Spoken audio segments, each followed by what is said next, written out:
Well, hello, my friends. Am I on? Okay, there we go.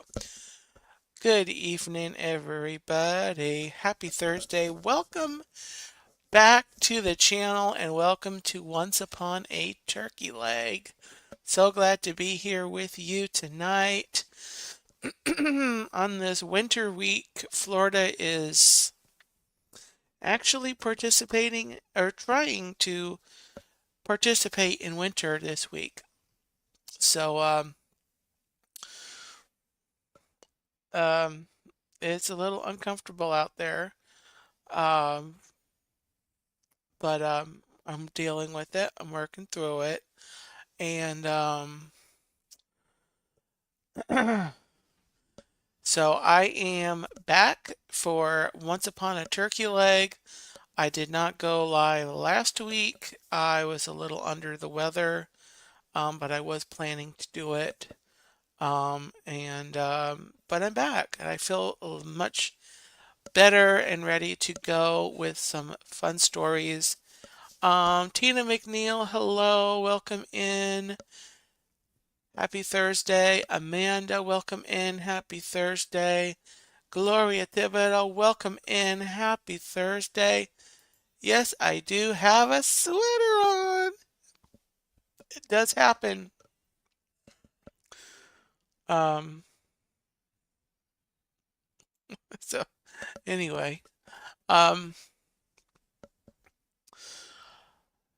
just a quick note. I'm going to get going with my stories pretty shortly here in just a minute, but I do want to say I just put up a poll on my community tab. Tomorrow, January the 24th, is National Peanut Butter Day. So I kind of want to know from you, do you prefer creamy or crunchy? So I don't need to know in the chat here. Um, go over to my community tab and vote in the poll. And I'll look forward to seeing what those results are over the next couple of days. Jason Thibodeau, welcome in. Hello, hello, welcome in. So, guys, I thought I'd go back to really classic Disney for our stories tonight. Um, so, without further ado, I'm going to go ahead with our stories tonight. If you have not already, bop that like button. If you are watching on the replay, let me know in the comments below that you were watching and say hello, and I will appreciate that. So, without further ado, guys, here we go right into our stories. After all, that's what we're here for. That is what we're here for. So, our stories tonight are the first story is Pinocchio, Disney's Pinocchio. When you wish upon a star, makes no difference who you are. One night a long time ago, as the stars were shining high above the rooftops, a little cricket named Jiminy Cricket found himself in the shop of an old woodcarver named Geppetto.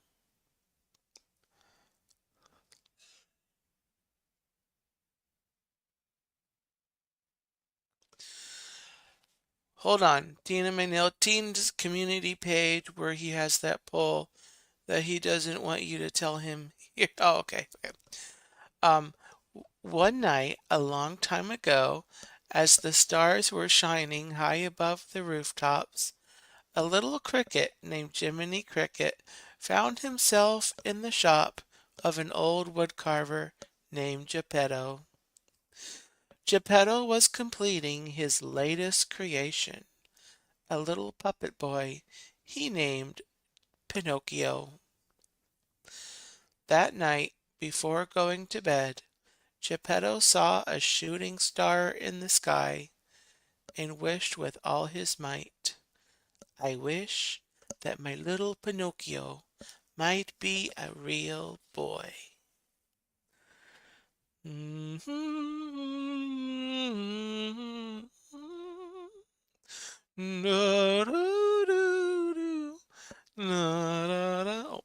I won't try to sing. As Geppetto slept, the blue fairy appeared through the window. "Good Geppetto, you have given so much happiness to others. You deserve to have your wish come true. Little puppet made of pine, wake, the gift of life is thine."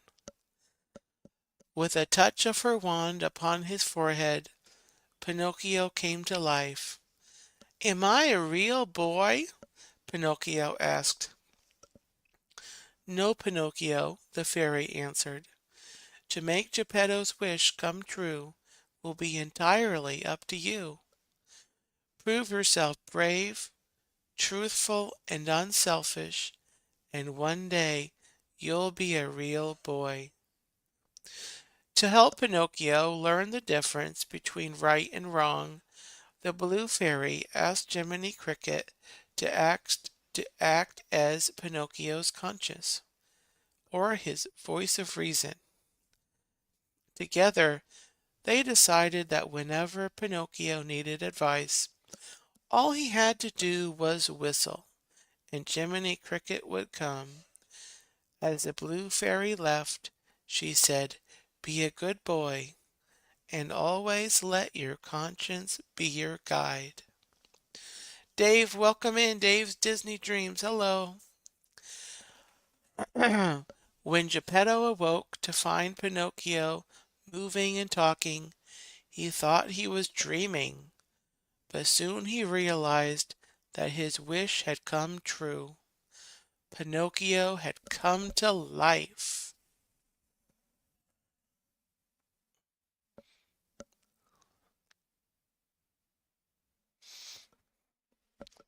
Jonathan Chong, hello, welcome in. He was so happy that he spun Pinocchio around the room, dancing and singing, and introduced him to his cat Figaro and his fish Cleo. They all snuggled into bed to sleep. The next morning, Pinocchio awoke excited.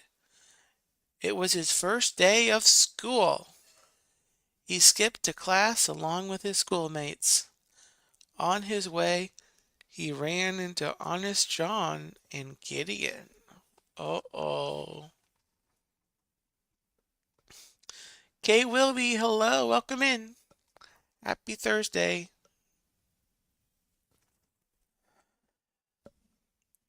They tried to convince him to become an actor in Stromboli's popular puppet show instead of going to school. Jiminy Cricket was late that day and arrived just in time to see them all skip off. He whistled to get Pinocchio's attention. "Remember what I said about temptation? Well, that's him," the cricket said, but Pinocchio ignored him and left.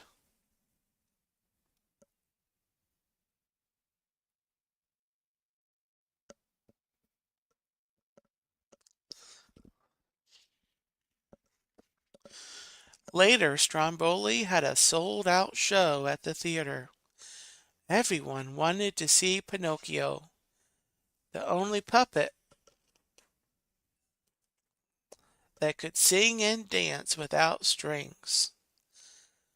After the show, Pinocchio said that he wanted to go home to his father, Geppetto, but Stromboli locked him in a cage. "You will make lots of money for me," Stromboli said, "and when you are growing too old, you will make good firewood." Uh-oh.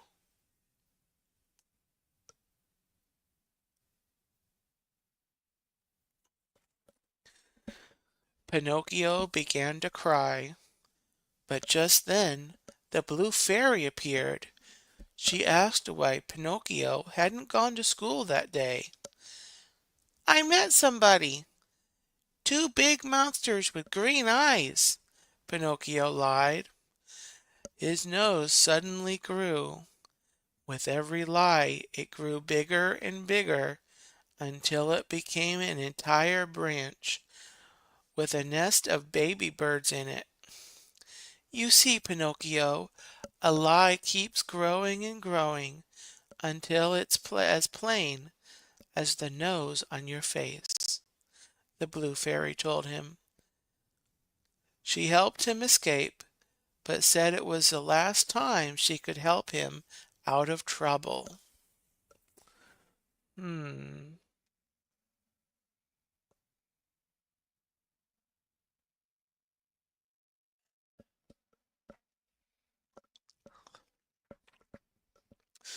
That night, Honest John and Gideon told their friend the coachman about meeting Pinocchio that day.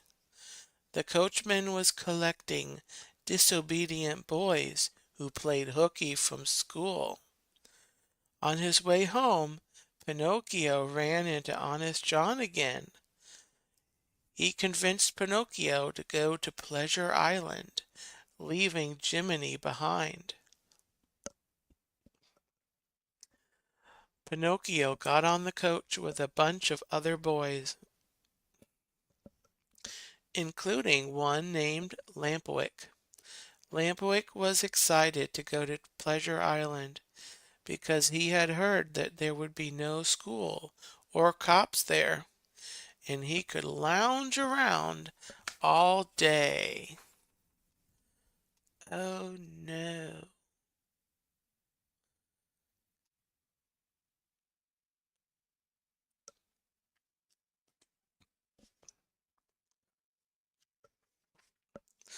After a long journey, the boys arrived at Pleasure Island.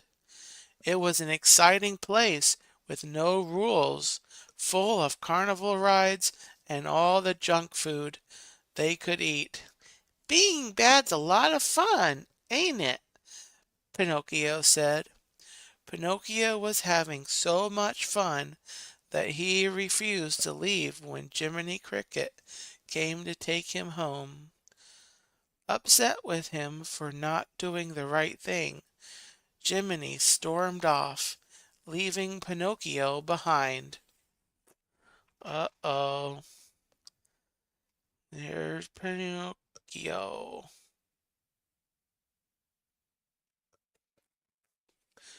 As Jiminy was leaving the island, he stumbled upon dark figures loading donkeys into crates by the docks.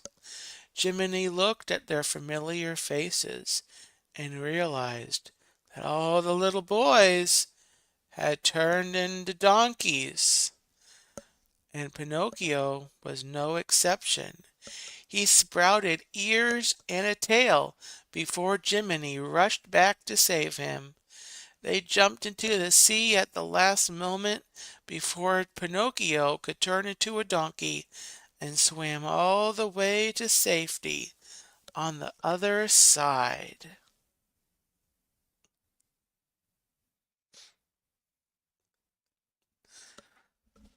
Arjon's welcome in. Hi, Richard. How are you tonight? Welcome in. Pinocchio and Jiminy were so happy to finally be going home. But when they got back, Geppetto was nowhere to be found. Just then, a note appeared from the sky. It said that Geppetto had gone looking for Pinocchio and had been swallowed by a whale named Monstro, who lived at the bottom of the sea. Pinocchio rushed off at once to save his father. He jumped into the ocean and sank to the bottom. He was soon swallowed by the whale and found Geppetto safe in the whale's belly. They were so happy to see each other, but didn't know how to escape. Suddenly, Pinocchio had a plan. They would make Monstro sneeze. There's Pinocchio in the sea. Jennifer Caruso. Hi, Jennifer. Welcome in.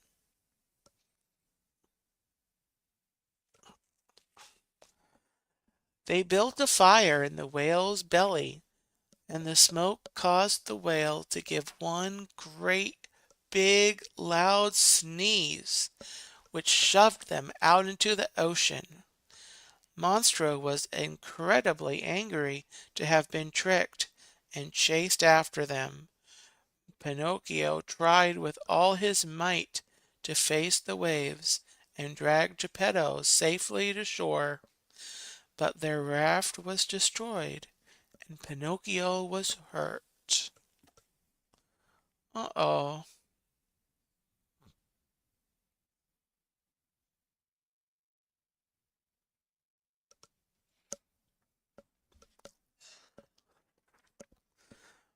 When Geppetto awoke on the shore, he found Pinocchio face down in the water. Geppetto tenderly carried him home. Everyone was sad because it looked like Pinocchio was gone forever. But because he had proved himself brave, truthful, and unselfish, the Blue Fairy used her magic to make Geppetto's wish come true. Pinocchio became a real boy. Geppetto laughed and twirled his son Pinocchio high in the air, and the two lived happily ever after as father and son.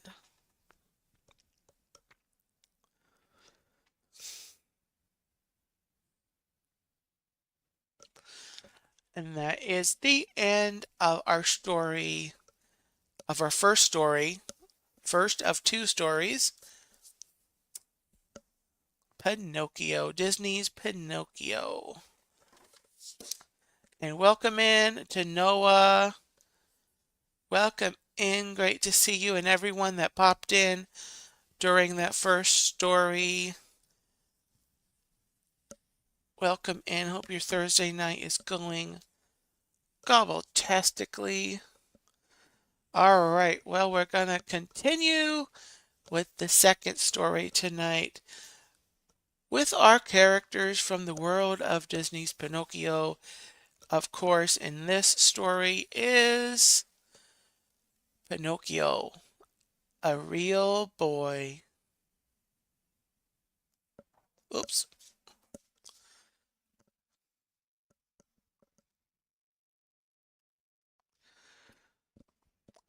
The sun was just beginning to rise over Pinocchio's little village. The moment he awoke, Pinocchio leapt out of bed and ran to look at himself in the mirror. He laughed with joy when he saw his reflection. It hadn't been a dream. The Blue Fairy had made him a real boy. He smelled a wonderful scent coming from the kitchen. As he sniffed the air, Pinocchio felt a strange sensation. His mouth began to water. Is this what being hungry feels like? He wondered. Hey, Chris, the Curtis family, welcome in. Welcome in.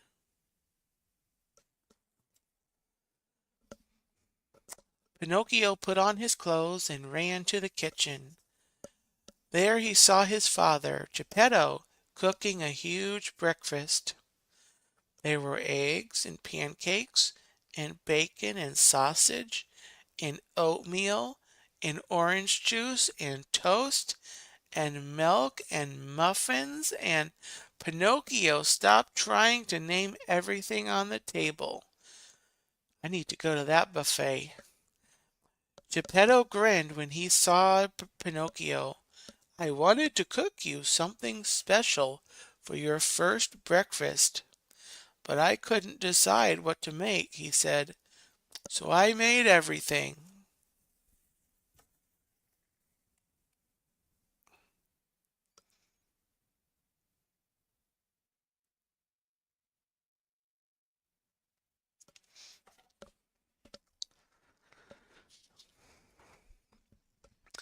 Pinocchio's stomach rumbled as he looked at all the food. Well, come on, Geppetto said. Dig in. Pinocchio sat down and tried a bit of eggs. It's chewy, he said, his mouth full, and soft, and delicious. Pinocchio tried a little bit of all the food Geppetto had made. Every bite tasted different from the last.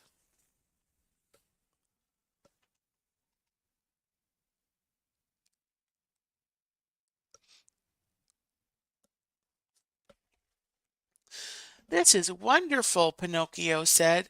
Can we eat all day long? Oh no, Geppetto laughed. We'll be much too busy for that. I have so much to show you. Can we take the food with us? Pinocchio asked. That's an excellent idea, Geppetto said. We'll have a picnic.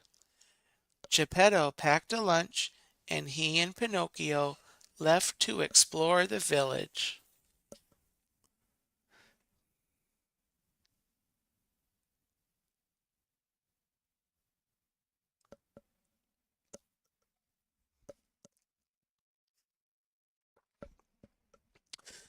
The first thing Pinocchio noticed was how brightly the sun shone. He blinked as he left the dark cottage and walked into the sunshine. Its dazzling beams felt warm against his skin. Pinocchio and Geppetto made a game of running in and out of the shadows all the way to the edge of town. When Pinocchio jumped through the last shadow, he felt a strange sensation in his stomach. It was different from hunger. It was Pinocchio's tummy flip-flopped and a strange sound came from his throat. Uh-oh. Hapa goes, welcome in. Hi, Jerry. Welcome in.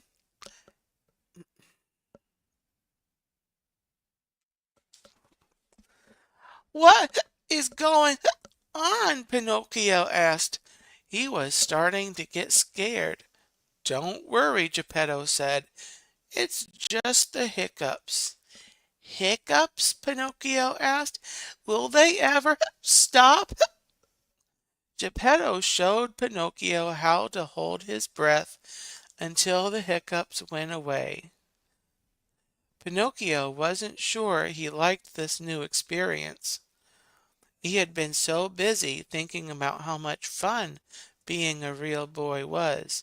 He hadn't stopped to think about all the things that could go wrong.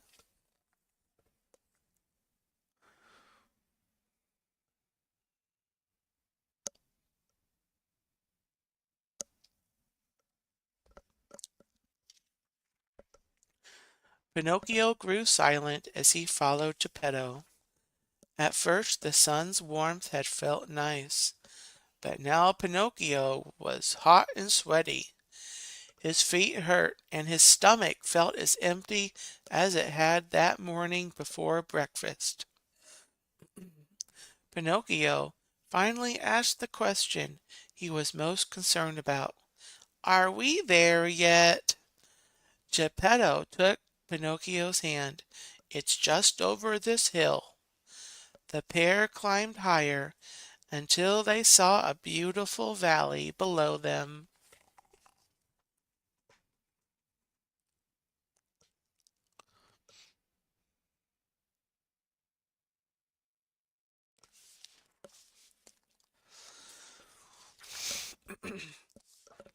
Race you to the swimming hole? Geppetto asked. Pinocchio nodded and ran off before Geppetto could get ready. Father and son ran down the hill and collapsed in a happy pile next to the lake's edge. Time for food! Pinocchio cheered. Geppetto laughed and began unpacking the picnic basket.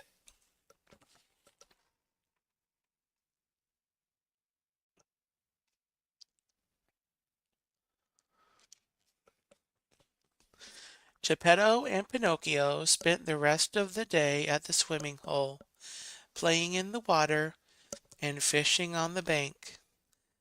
As they played, Geppetto told Pinocchio stories of the many times he had visited the lake as a young boy. Pinocchio felt much better now that he had eaten and rested. The cool water was refreshing after their long walk from the village. Even when Pinocchio scraped his knee on one of the willow trees, he didn't get upset. He was starting to realize what an exciting place the world was.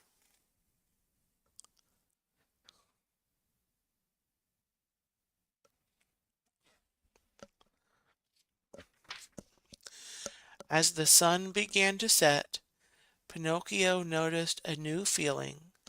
His eyelids felt heavy, as though he could barely keep his eyes open. Then he yawned. I'm tired, Pinocchio said, surprised at the realization. You've had quite a big day, Geppetto said. Are you ready to go home?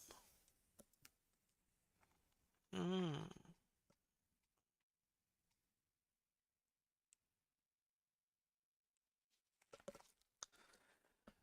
Pinocchio nodded, and Geppetto lifted him onto his shoulders. He carried Pinocchio toward their little house in the village. Sitting on Geppetto's back, Pinocchio looked up into the night sky. Far above them shone the wishing star, twinkling brightly. Pinocchio realized that being a real boy was more complicated than he had imagined.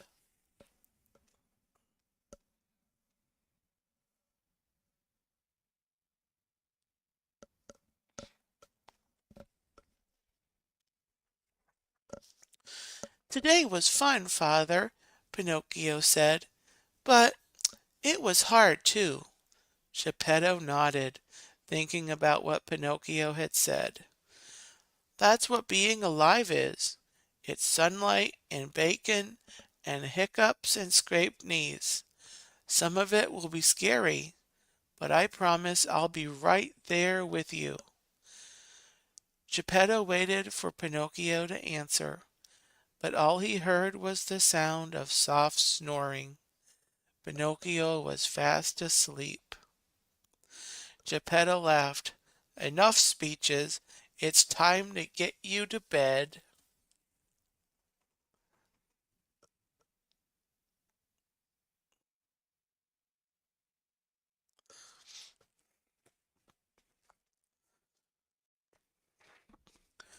Geppetto carried Pinocchio as gently as he could to bed.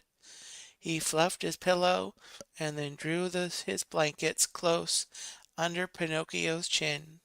Good night, my boy, Geppetto said, leaning in to kiss Pinocchio on the forehead.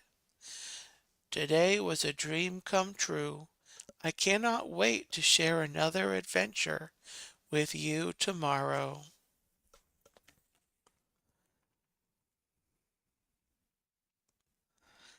And that is the end of our second story tonight, A Real Boy with Pinocchio and Geppetto. Hope you guys all enjoyed that story. Both of our stories tonight on the stream. I enjoyed reading those to you, and it's actually been a while since I have watched Pinocchio. I'll have to maybe look at doing that pretty soon here. Um, well, that is the stream tonight, guys. Thank you so much for popping in and joining me. Um, I will be back next Thursday with some more fun stories, and I'll be back next Tuesday, of course, with Let's Talk Turkey Tuesday at 9 o'clock, and then next week, Once Upon a Turkey Leg is going to be at 9 o'clock again. Um, Also, quick promo. launching my brand new stream um, on the 4th, February the 4th, the Pixie Dust files, Disney news, and my honest thoughts on them. So make plans to join me on the 4th of February, 9 o'clock. So thank you everyone for popping in. Again, if you have not already, pop that like button. All of you on the replay, let me know in the comments and say hello. And for those of you that popped in after the beginning, my community poll is brand new community poll is up in honor of National Peanut Butter Day tomorrow. Go to my community page and vote crunchy or creamy, and I will see your result there. I will see the results and I will report the results on Let's Talk Turkey on Tuesday. So take care, guys. Again, have a gobbletastic night. Stay warm. I think it's cold basically everywhere tonight. I think it'll get better next week. I hope. Um, but yes. So thank you for watching, everybody, and I will see you next time. So take care, guys.